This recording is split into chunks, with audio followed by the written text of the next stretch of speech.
a shutdown is in November without you as speaker. Oh, other people can do the job. You know, it's interesting. I've never received so many texts from so many senators about how big a play we just did the other day, or how many congratulations about the debt ceiling and the other. I mean, if I would go back to the days before the debt ceiling, none of you even thought I'd get a meeting with the president. A big day is coming up for millions of households. There are now currently at least 6 states that will be depositing and mailing out bonus relief checks. The lawmakers in these states are aiming to provide a financial boost to their residents. Now, according to Newsweek, many Americans can expect a payment from the government this month. While the U.S. is yet to send out federal stimulus checks, many residents have direct payments from the government heading their way. Some arrive courtesy of a specific state's tax rebate, while others are one-time payments for specific residents. The federal stimulus checks were designed to support Americans during the financially stressful period of the crisis, when many lost jobs and found their financial reality shifted. Since then, more states have offered rebates or direct payments to help further navigate the impacts of inflation and the cause of economic uncertainty. But so far, Alabama, after changing the rebate amount twice, the lawmakers eventually settled on a one-time payment of up to $300. And when signing the bill, that includes the state's tax rebate checks. So the governor even stated that they were proud to put a signature on a bill that would return the working people of Alabama money back into their pockets.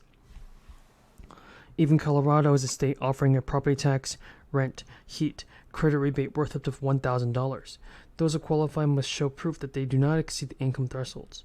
Applications must have been processed before September 10. Meanwhile, in California, the middle-class tax refund will continue to head the residents' way during their October years, and many of these who have filed a 2022 California tax return will get their stimulus.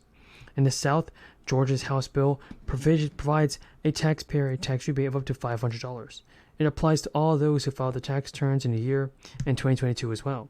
The department started issuing refunds the following month and will continue to do so for those who filed taxes before the April 18th deadline. Even Montana will be paying property tax rebates of $675 this month. To qualify, residents had to own or live in Montana property as their principal residence for at least 7 months of the year. They also had to pay property taxes on the previous year. Alaska will also be happy to see you get a permanent refund too. That's around $3,200 or $1,300 for you, depending on what you qualify for. And according to Yahoo News, early this year, a growing number of forecasters were feeling increasingly certain that the U.S. was going to avoid a recession. This was as data pulled up, showing that the U.S. economy was doing well, navigating rocky terrain. But the consensus has grown murkier on whether the economy will achieve a happy ending, soft landing scenario. Even the Chicago Fed economists said that they don't expect a downturn, while others have warned of looming risk. BlackRock strategists have even said that a recession looks foretold at this point. Even chief economists are among those that are not sure the U.S. can avoid a downturn. There's enough data to have convinced them that many forecasters must keep a soft landing scenario happening. After yet, the Fed hiked interest rates again over 500 basis points in the 18 months since March. Some businesses have started to go belly up, and inflation has stayed sticky. So we'll see what Joe Biden can do about this.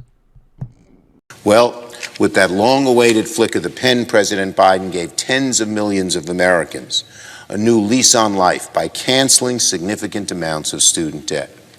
To President Biden, I say thank you. Thank you for listening to our calls. Thank you for taking action. The President's decision will make it easier for millions of Americans to finally pursue their own American dream. Several more states have established new relief programs that provide residents with an extra stimulus check. A one-time $500 check is on the way for so many people. Now, if you owe your money in Virginia's tax return last year, you're in luck as November fast approaches, and that's because the Virginia General Assembly has passed a law giving taxpayers like you a 2022 tax stimulus rebate of up to $250 for individual filers and up to $500 for joint filers. The one-time 2020 tax stimulus check in Virginia is part of a recent trend. Over the 2022 state stimulus checks are being issued in California, New York, Colorado, and Florida. Just to name a few states, many of which are sent and are currently sending stimulus payments to their residents. And I know many of you are wondering why so many states issue stimulus checks. A lot of states are sitting under budget surpluses in part due to the influx of crisis relief funds from the federal government. But it's important to know that these state tax rebate checks and state stimulus payments are different from the 3 rounds of stimulus payments they may have received from the government. The federal stimulus program has ended, but if you didn't receive your third stimulus check of $1,400, there's still time for you to file taxes and get those funds into your bank. So not every taxpayer, however, in certain states can get the 2022 tax rebate. If you had a tax liability on some returns, you'll get up to about $250 for a tax rebate if you're single, and up to $500 tax rebates if you're married and filing jointly. The last year of inflation has disproportionately hurt so many low-income families, and now those with the least flexibility in their monthly budgets absorb higher prices. Now, those same families could be hurt by economic policymakers' plan to tackle inflation, though interest rate hikes in potentially longer-lasting ways.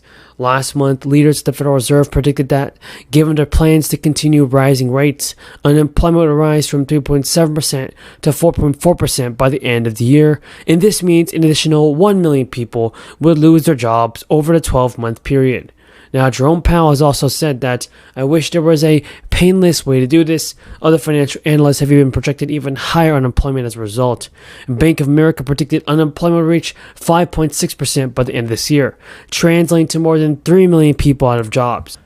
Now, on top of all this, if rate hikes do push millions of people more out of work, those who would likely bear the biggest brunt of that job loss and take the longest to recover are the same group suffering most from inflation. So, with higher unemployment and recessions, it doesn't affect just those who lose their jobs. This assumption that the federal government will be willing or even able to pay provided target assistance is uncertain. And now the question is whether the Federal Reserve will be able to hit the brakes and to decide whether they've done enough, on whether or not it's too late and that the economy will be hurling downhill toward a recession that the Fed cannot even control. So, the Fed has raised interest rates to slow down the consumption across the economy as the cost of borrowing rises and continues to rise dramatically. The hope is that people buy fewer things and prices stop spiraling higher. Now, the latest data shows inflation is still up 8% compared to a year ago, and this is not what President Biden wants to see, especially as the midterms come around. Opportunity that we have to do something significant for the American people that requires only 50 votes and that cannot be filibustered. In other words, this is the opportunity, because on anything significant, we're not going to get 60 votes. So this, in my view, is a moment that should not be squandered. Mr. President, let us do what we too rarely do here in the Congress or in the corporate media, and that is take a hard look at the reality of what is going on in our country today. Very often we sit here and we argue about this, we argue about that, but we don't take a look at what's going on in America today, especially among working people and lower income people who do not have paid lobbyists here